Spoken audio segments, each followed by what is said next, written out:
oplossing gevonden voor alle politieke problemen in Nederland.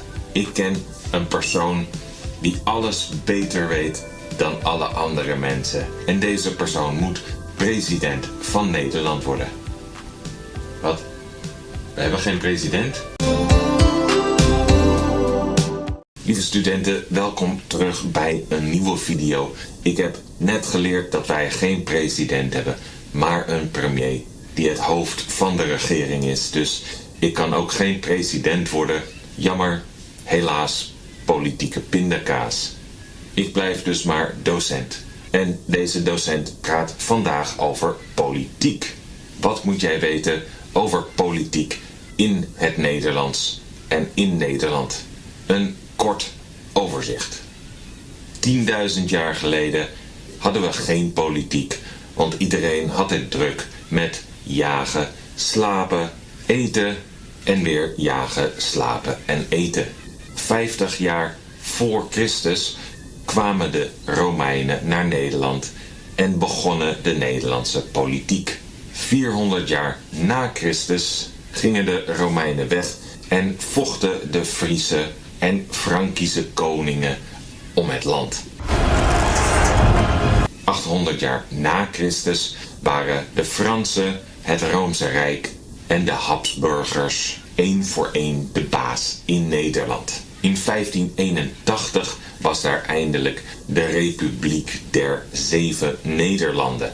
Waren er 7 keer Nederland? Nee, dit waren 7 provinciën die samen Nederland waren. Op dit moment. Nu hebben wij er 12, maar op dat moment bestond Nederland uit Noord-Holland, Zuid-Holland. Dat was Holland. Dat was toen 1 provincie. Zeeland, Gelderland, Overijssel, Utrecht, Groningen en Friesland. Van 1795 tot 1813 was Nederland weer even Frankrijk door deze meneer met de grote hoed en de kleine hand. Hij had een heel klein handje, daarom had hij hem altijd hier. Maar in 1813 hadden wij eindelijk het Koninkrijk der Nederlanden. En de koning had weinig macht, want dat wilden de mensen niet. De mensen wilden zelf de macht. En de koning was bang voor de mensen, dus hij zei: ga je gang. En de gewone mensen maakten de belangrijke beslissingen. Nou ja, gewone mensen, rijke mannen, maakten de belangrijke beslissingen.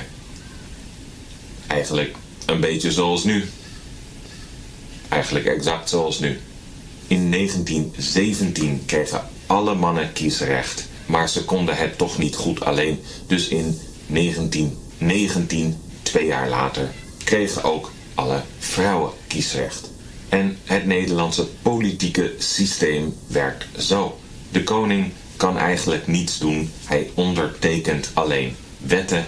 Hij heeft geen macht. Hij is dus een beetje net als jij en ik, met meer geld en een gouden koets. Ik weet niet of jij een gouden koets hebt. Ik niet. Maar dan hebben we de Eerste Kamer. Daar zitten 75 mensen van verschillende provinciën in. En deze mensen komen elke dinsdag samen om te vergaderen. Op de andere dagen hebben zij een andere baan. Dus in de Eerste Kamer zitten mensen die misschien advocaat zijn, misschien docent, misschien politieagent, die dus ook een beetje meer weten waar ze over praten. Helaas mogen zij niet de nieuwe regels maken, de nieuwe wetten. Zij mogen ze alleen checken en goedkeuren of afkeuren. Wij kiezen deze mensen niet direct, dat doen de provinciën, die wij wel kiezen.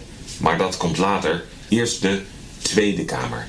Hier zijn 150 ministers op 150 zetels. Gelukkig hebben zij genoeg zetels. Anders moesten zij stoelendans doen en dan heb je geen tijd meer om te vergaderen. En deze vergaderingen zijn belangrijk, want hier worden nieuwe regels bepaald. Er wordt besloten wat wij in het land gaan doen of oude regels, oude wetten worden veranderd. Ja, en wij zeggen 1 politicus, 2 politici, 3 is te veel. Maar ja, wij hebben er meer dan 3 in Nederland. En hoe komen deze politici, deze ministers in de Tweede Kamer? Die kiezen wij zelf, die kiezen wij direct. Elke Nederlander van 18 jaar of ouder mag stemmen. 1 keer in de 4 jaar mag elke Nederlander van 18 jaar of ouder stemmen op hun favoriete Instagrammer. Tenzij het kabinet valt omdat zij een crisis hebben, dan mogen we sneller stemmen. Het vorige kabinet van Mark Rutte is gevallen omdat hij geen zin meer had en we een crisis hadden. En dat kan ik goed begrijpen. Ik heb ook wel eens geen zin en dan heb ik ook een crisis. Wij hebben nu een heel sterk kabinet, want het zit pas 5 maanden. En in 5 maanden heeft het 5 crisissen gehad. En ze zitten nog steeds. Maar het jaar is nog jong en zij kunnen nog veel domme dingen doen. Maar behalve de Tweede Kamerverkiezingen hebben wij ook de gemeenteraadsverkiezingen. Waar wij de mensen kiezen die belangrijke beslissingen gaan nemen in de gemeente. Zoals waar nieuwe huizen gebouwd worden, waar nieuwe fietspaden komen.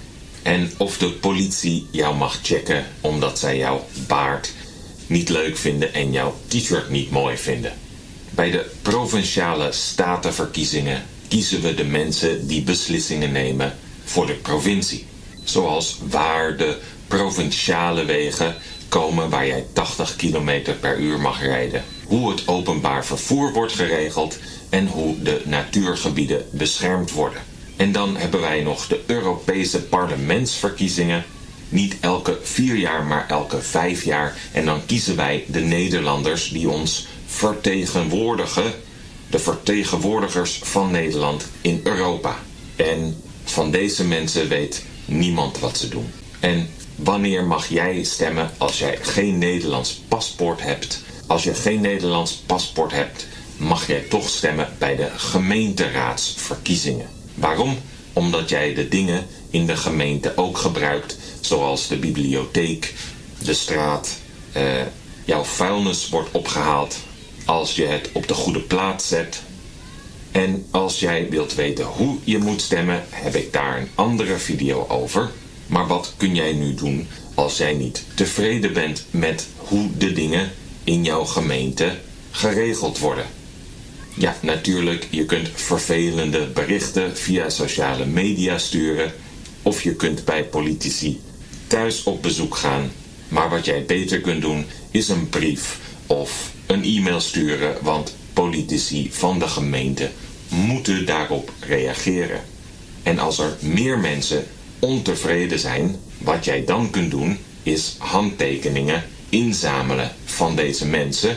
En als jij genoeg handtekeningen hebt, dan moet de gemeenteraad hierover vergaderen. Hoeveel, dat verschilt per gemeente, maar als jij genoeg handtekeningen hebt, dan moet de gemeenteraad dus vergaderen over waarom er niet genoeg plekken zijn in de gemeente om te viereljeppen. En die vergadering, daar kun jij bij zijn. Meer dan dit wil ik vandaag niet praten over politiek. Wat denk jij? Stem jij ook?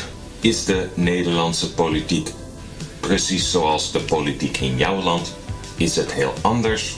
Laat het weten in de comments. Dit was het voor deze week. Check ook de podcast als je wilt. En ik zie jou volgende week weer. Doei!